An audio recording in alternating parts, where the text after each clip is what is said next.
1 in 3 women will experience sexism, harassment, or violence in their lifetime. 1 in 3. Not somewhere else, not in another world, right here. Look around you. Every third woman you see carries a story she may never tell out loud.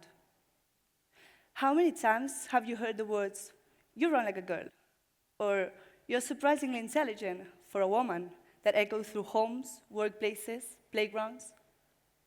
Now, how many of you have felt those words aim at you like little quiet assumptions on your worth? And perhaps most unsettling of all, how many of you, even for a fleeting moment, have let those words sink in and become your reality? From the moment many girls begin to grow up, the expectations start to multiply. Be confident, but not too intimidating. Speak your mind, but don't be too emotional.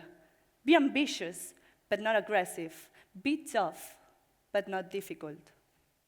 We are taught to succeed without appearing to want it too much, to lead, but softly, to stand out, but only so far before we make others uncomfortable.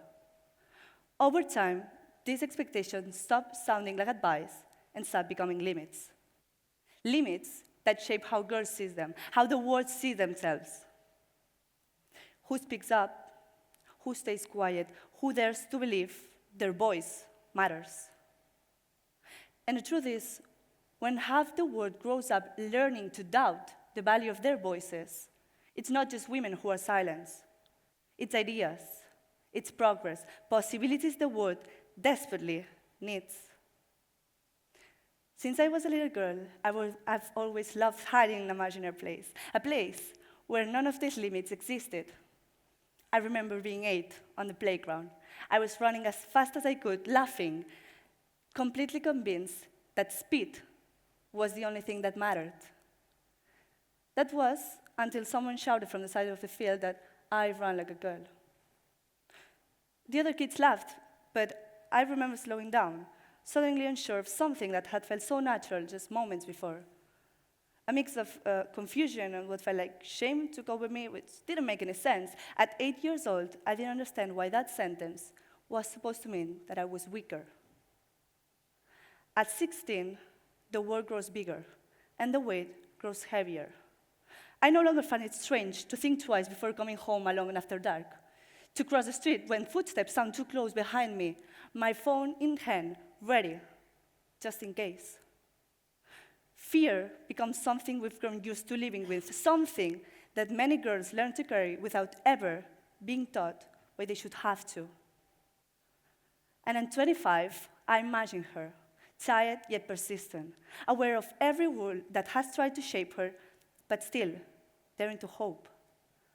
I hope she won't have to fight for basic respect. I hope she can walk, speak, create, and lead without ever having to calculate what will cost her. I hope she can exist fully, not because she must, but because the world finally allows her to. For me, a life well lived is one where women no longer have to constantly measure themselves against how they might be perceived. A life where speaking up is not a risk, and existing fully is not something we have to fight for. A life well lived is one where we are no longer defined by the limits placed on us, but by the lives we choose to build beyond them. I don't speak for every woman. I can't. But I stand here as one, and that should already be enough. So I encourage all of you women here present who want to hear what I have to say to choose yourselves, your voice, your truth, again and again and again.